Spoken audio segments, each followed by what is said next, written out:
Hello and good morning to all. Welcome to your computer class. Well, today in this video we will start the fifth chapter of our syllabus, that is cyber safety, and it is the part 1 or the introduction video of this chapter where we have to discuss about this term cyber safety. Well, as we all know that nowadays computer or our mobile phones are the most important devices for our day-to-day life. और ये जो computers और mobile phones हैं इसमें हम सब लोग internet का यूज़ करते हैं बहुत सारी चीज़ों के लिए, फिर चाहे वो गेम खेलना हो, बैंक अकाउंट से कोई ट्रांजैक्शन करना हो, किसी के साथ कोई कम्युनिकेशन करना हो, whether you are sending a audio message or a video message or a text message. Well, most of these things we are doing by using internet only. अब इस इंटरनेट में ऐसी बहुत सारी चीज़ें हैं जो हम लोगों के साथ स्कैम कर सकती हैं, हम लोगों को डेटा स्टील कर सकती हैं, और these can trick us or can perform any kind of fraud with us. So in this chapter we have to discuss about various methods and tools how we can safeguard ourselves. Now let's have a look at this quick shot. इस chapter में हम लोगों को इन कुछ topics के बारे में समझना है.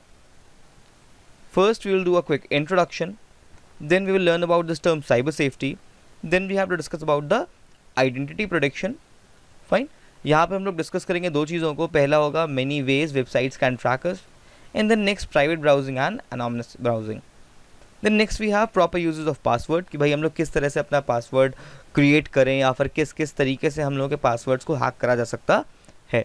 And then next confidentiality of information, like हम लोग किस तरह से अपनी इन्फॉर्मेशन को प्राइवेट बना के रखें. Then next online safety. Online safety में हम लोग दो चीज़ों के बारे में पढ़ेंगे. पहले तो वी हैव टू डिस्कस कि हम लोगों का डेटा डैमेज कैसे होता है online, and then we will discuss about the safety measures, कि हम लोग अपने डेटा को डैमेज होने से कैसे बचाएं. Then next is cyber crimes. भाई साइबर क्राइम्स में हम लोग उन सारी कुछ एक्टिविटीज़ के बारे में पढ़ेंगे जो साइबर क्राइम्स के अंडर में आती हैं, और प्लस हम लोग किसी भी क्राइम से खुद को कैसे प्रोटेक्ट करें, अलॉन्ग विद दैट हम लोग किसी भी क्राइम को रिपोर्ट कैसे करें, इन सारी चीज़ों के बारे में हम लोग को पढ़ना है इस चैप्टर में. And the ultimate goal of this chapter is to make you smart enough so that you can safeguard yourself on internet. तो भाई the first is introduction. सबसे पहले स्टार्ट करेंगे हम लोग इस चैप्टर के इंट्रोडक्शन के साथ में. तो भाई एक सिनेरियो लेते हैं. सपोज करो कोई एक ऐसा दिन पूरे साल में जब तुम्हें इंटरनेट का एक्सेस नहीं मिले. Well we all know that right now internet is the most important part of our daily life. हम सब के सब इंटरनेट से कनेक्टेड हैं, और ये जो इंटरनेट है हम लोगों की लाइफ का एक मोस्ट इंपॉर्टेंट पार्ट बन चुका है. फिर चाहे वो डे टू डे स्टडीज़ हो, या फिर किसी भी तरीके की एक्टिविटी हो, या कोई गेम खेलना हो, कोई ट्रांजैक्शन करना हो, अपने फ्रेंड्स और फैमिली मेम्बर्स के साथ कम्युनिकेट करना हो. आज की डेट में सारी की सारी एक्टिविटीज़ हम लोग ऑनलाइन कर रहे हैं इंटरनेट में बहुत सारी एप्लीकेशंस का यूज़ करते हुए. It means internet is the most important part of our daily life. अब ज़रा एक ऐसी सिचुएशन के बारे में सोचो जहाँ पर ये जो इंटरनेट है ये तुम्हारे साथ किसी भी तरीके का फ्रॉड कमिट करे. तो उस कंडीशन में क्या होता है, फर्स्ट थिंग ये हम लोगों के लिए एक मेंटल प्रेशर क्रिएट करती है, और सेकेंडली ये हम लोगों के लिए एक बहुत बड़ा लॉस भी हो सकता है अगर वहाँ पर हम लोगों की किसी एंटिटी का लॉस हो रहा है. तो ज़रा समझते हैं इसके बारे में पढ़ करके. Today's age can not be even thought of without internet even in dreams. Although internet has made many things easier, but at the same time it has posed many security risk too if not use in proper ways. मतलब क्या हुआ भाई इसका simple सा, कि भाई आज की डेट में इंटरनेट हम लोगों की लाइफ का एक बहुत इंपॉर्टेंट पार्ट है.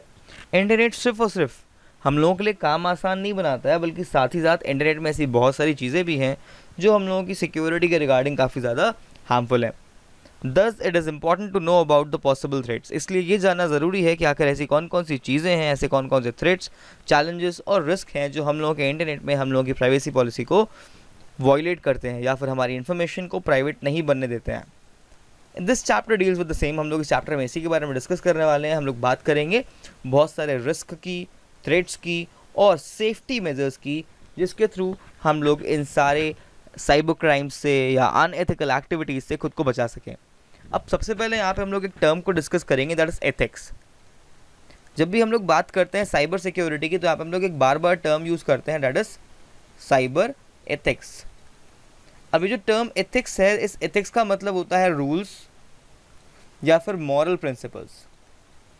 एथिक्स का मतलब होता है रूल्स या फिर मॉरल प्रिंसिपल्स. मतलब क्या हुआ भाई, ये एक कोड ऑफ कंडक्ट होता है जिसके थ्रू हम लोग क्या कर रहे होते हैं, किसी भी काम को करते हैं legally.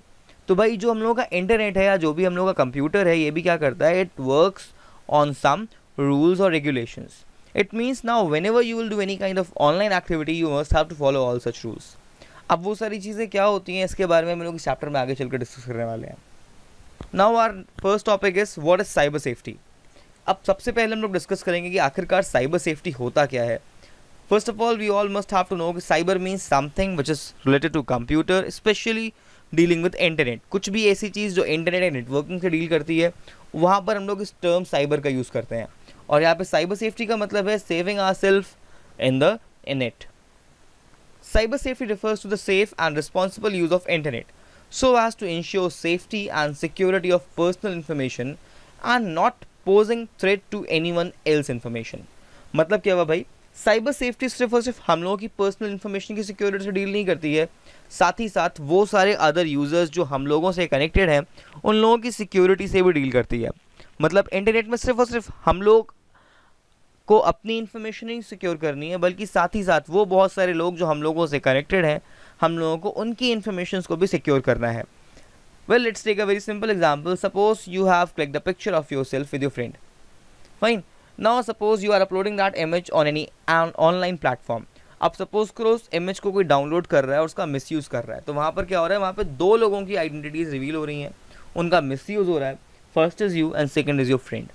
Fine. In the same way suppose you have done a conversation with your friend और गलती से उसका स्क्रीनशॉट तुमने किसी के साथ शेयर कर दिया, तो अब वहाँ पर क्या हो रहा है भाई, वहाँ पे दो लोगों की इन्फॉर्मेशंस का मिसयूज़ हो सकता है, उन चैट्स को कोई भी यूज़ कर सकता है तुम्हारे अगेंस्ट. तो इसका मतलब क्या हुआ भाई, यहाँ पे साइबर सेफ्टी सिर्फ और सिर्फ हमारी सिक्योरिटी से मतलब नहीं रखती है, हमारे साथ साथ जितने भी लोग हमसे एसोसिएटेड हैं या हमसे कनेक्टेड हैं या हमसे लिंक्ड हैं, ये उनकी सिक्योरिटी का भी ध्यान रखने के कुछ रूल्स बताती है हम लोगों को. It involves gaining knowledge about possible threats to personal safety and security risk for the information along with the measures to prevent the counter them. अब अल्टीमेटली इसका मतलब क्या निकल के आ रहा है भाई, सिंपल से यहाँ पे बात बोली जा रही है कि ये जो साइबर सेफ्टी हम लोग पढ़ने वाले हैं आगे चैप्टर में, इसमें हम लोग उन सारे रिस्क और थ्रेट्स के साथ साथ उन सारे मेथड्स को भी जानते हैं कि किस तरह से हम लोग अल्टीमेटली खुद को इस सिक्योरिटी थ्रेट से बचा सकें. ना ही खुद को, बल्कि साथ ही साथ अपने से सारे कनेक्टेड और एसोसिएटेड लोगों को. और यहाँ पे हम लोग ऐसे बहुत सारी चीज़ों को पढ़ेंगे जिनसे हम लोग इन थ्रेट्स को काउंटर कर सकें या इनको हम लोग प्रिवेंट कर सकें. अब पढ़ते हैं इस नोट वाले बॉक्स को जिसमें लिखी हुई है टर्म साइबर सेफ्टी की definition. Cyber safety refers to the safe and responsible use of internet. मतलब क्या हुआ भाई, ये इंटरनेट का सेफ और रिस्पॉन्सिबल यूज़ है, मतलब प्रॉपर यूज़ की बात करता है ये इंटरनेट के. So that to ensure safety, मतलब अल्टीमेटली गोल इसका है सेफ्टी का, and security of personal information and not posing threat to anyone else information. मतलब क्या हुआ भाई, इसका काम है हमारी पर्सनल और साथ ही साथ किसी और इंडिविजुअल की इन्फॉर्मेशन को ऑनलाइन बेसिस पे प्रोटेक्ट करना, सो दैट एनी इंट्रूडर और any hacker can not misuse that information. अब जरा पढ़ते हैं आइडेंटिटी प्रोटेक्शन के बारे में कि किस तरह से हम लोग अपनी आइडेंटिटी को, यानी कि अपनी जो ऑनलाइन आईडीज है उसको सेफगार्ड करें. अब यहाँ पे सबसे इंपॉर्टेंट तुम लोगों के माइंड में एक डाउट आया होगा कि भाई what is this identity protection. Well, the most important part, whenever we search something on internet, याद रखना इस चीज़ को, जब भी हम लोग इंटरनेट में कुछ भी सर्च करते हैं, फिर चाहे तुम ये वाला वीडियो देख रहे हो, तुम अपने किसी फ्रेंड को मैसेज भेज रहे हो, या तुम कोई भी वेबसाइट ओपन कर रहे हो अपने फ़ोन में, तो ये जितनी भी वेबसाइट्स होती हैं क्या करती हैं, ये हम लोगों का IP एड्रेस स्टोर करती हैं. क्या करती हैं, हम लोगों का ये IP एड्रेस स्टोर करती हैं. अभी IP एड्रेस भाई क्या होता है, मैंने नेटवर्किंग वाले चैप्टर में बताया था. IP एड्रेस किसी भी कंप्यूटर का एक एड्रेस होता है जिसके थ्रू हम लोग उस कंप्यूटर को ग्लोबली एक्सेस कर सकते हैं या उसकी इन्फॉर्मेशन को रिवील कर सकते हैं वहाँ से. अब क्या हुआ, जैसे ही तुमने किसी वेबसाइट को एक्सेस करा, मतलब वहाँ पर तुम्हारा IP एड्रेस शेयर हो गया, और अगर ये IP एड्रेस किसी हैकर या किसी इंट्रूडर के पास चला गया, तो वो उस IP एड्रेस का मिसयूज़ करके आपकी इन्फॉर्मेशन को वहाँ से स्टील भी कर सकता है. That's why it's very important for us to safeguard our information, specially these all private things on online platforms.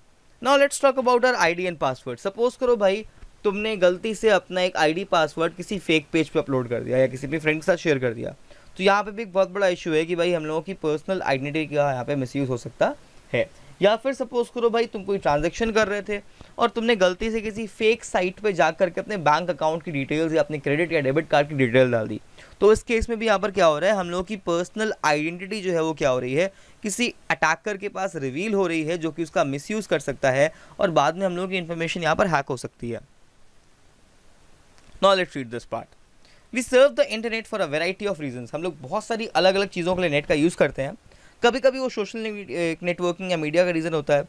Sometimes we purchase something, we sell our goods, and sometimes we just have to send the information. When we give out private data to businesses and other internet users, we trust them to use that information for legitimate purpose.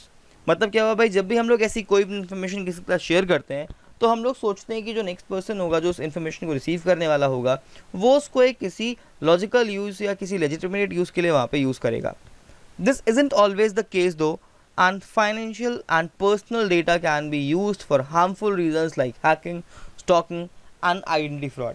लेकिन हमेशा ऐसा नहीं होता है. कभी कभी हमारी information को हैक करके या उसको स्टॉकिंग या आइडेंटिटी फ्रॉड के थ्रू लोग क्या करते हैं, उसका मिसयूज़ करते हैं.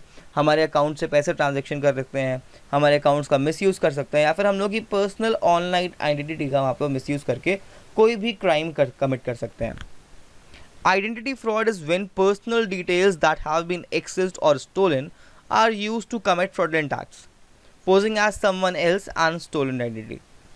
मतलब क्या हुआ भाई, यहाँ पर क्या है बेसिकली एक ये जो आइडेंटिटी थेफ्ट है, इसका सिंपल सा मतलब यहाँ पर क्या हुआ भाई, किसी और पर्सन की आइडेंटिटी को शो करते हुए अपना काम करना. फॉर एग्जांपल, मुझे कोई एक वेबसाइट पर जाके कुछ पोस्ट करना है. अब मैंने सोचा कि अगर मैंने अपने खुद के नाम से करा तो भाई मेरा नाम रिवील हो जाएगा. तो मैंने क्या करा, मैंने किसी XYZ पर्सन की आईडी को यूज़ करा. वहाँ पे मैंने उसकी आईडी हैक कर ली सेट सपोज, और फिर मैंने अगर उसकी आईडी को यूज़ करा उस वेबसाइट पे कुछ सर्वे करने के लिए, तो वहाँ पर क्या हुआ भाई, उस नेक्स्ट इंडिविजुअल की आईडी का यहाँ पे मिसयूज़ हुआ. या फिर सपोज करो मुझे यहाँ पे कोई हैकिंग या मुझे कोई क्रिमिनल एक्टिविटी परफॉर्म करनी थी, और मैंने उस एक्टिविटी को अपने पीसी के IP एड्रेस की करने के बजाय किसी और के IP एड्रेस के थ्रू करा. जिससे क्या होगा, अब सारा का सारा जो ब्लेम जाएगा वो उस इंडिविजुअल के ऊपर जाएगा जिसका मैंने यहाँ पे IP एड्रेस यूज़ करा है. तो इस तरह से हम लोगों की पर्सनल आईडीज़ को लोग यहाँ पे मिसयूज़ कर सकते हैं और बहुत सारी हार्मफुल चीज़ें कर सकते हैं. Now the most important part that we can do is for safeguarding ourself. अपने आप को सेव करने के लिए हम लोग दो चीज़ें कर सकते हैं. या तो हम लोग यहाँ पर यूज़ करेंगे प्राइवेट ब्राउजिंग का, और we can do anonymous browsing. Private browsing का मतलब हो गया कुछ ऐसी एप्लीकेशंस या टूल्स हैं जहाँ पे हम लोग अपनी आइडेंटिटी को रिवील करे बिना इनकॉग्निटिव मोड में वर्क कर सकते हैं. और फिर नेक्स्ट आता है एनोनिमस ब्राउजिंग, जहाँ पे हम लोग अपनी इन्फॉर्मेशन को रिवील करे बिना अपने किसी भी अकाउंट को यूज़ करे बिना वर्क करते हैं. Now let's see the many ways websites can track us. अब यहाँ पर ऐसे बहुत सारी चीज़ें हैं जिनके बारे में लोग अपनी नेक्स्ट में डिस्कस करने वाले हैं भाई. ऐसी बहुत सारी चीज़ें हैं जिसके थ्रू लोग हम लोगों को ट्रैक या हैक कर सकते हैं. जिसमें से पहला आता है IP एड्रेस, सेकेंड कुकीज़ या tracking script, then next we have HTTP server, फिर आती हैं सुपर कुकीज़, और फिर आते हैं यूज़र एजेंट्स. तो ये कुछ ऐसी चीज़ें हैं जिसके थ्रू कोई भी हमारी वेबसाइट को या हमारी इन्फॉर्मेशन को ट्रैक कर सकता है ऑनलाइन बेसिस पे, और बाद में उसका मिसयूज़ कर सकता है. Now there is a homework for you all, और उस होमवर्क के बाद हम लोग इन सारे टॉपिक्स को अपनी नेक्स्ट क्लास में डिस्कस करेंगे. Well, homework is you have to read about these few things. तुम लोगों को कुछ चीज़ें को रीड करना है. मैं यहाँ पे टॉपिक्स लिस्ट कर रहा हूँ. पहला तो तुमको पढ़ना है what is IP address. Second thing, you have to prepare this term HTTP. आपको पढ़ना है what is HTTP. And then let last you have to learn और read about this term cookie. Fine, ये तीन टर्म्स तुम लोगों को मैं होमवर्क में दे रहा हूँ. That is IP address, HTTP and cookies. You have to search about these three terms and then you have to learn about these three. ये बहुत सिंपल सी और बहुत ईजी सी टर्म्स हैं कंप्यूटर्स के लिए. So with this here we end this video. एक बहुत छोटा सा इंट्रोडक्शन वीडियो था. आई होप ये सबको समझ में आया होगा, अच्छे से समझ में आया होगा. Thank you for watching this video. Stay safe, stay healthy and keep learning. Over this side you will get the class 9th playlist. Kindly visit that playlist if in case you want to revise the previous chapters. And over this side you will get the previous class video. Thank you.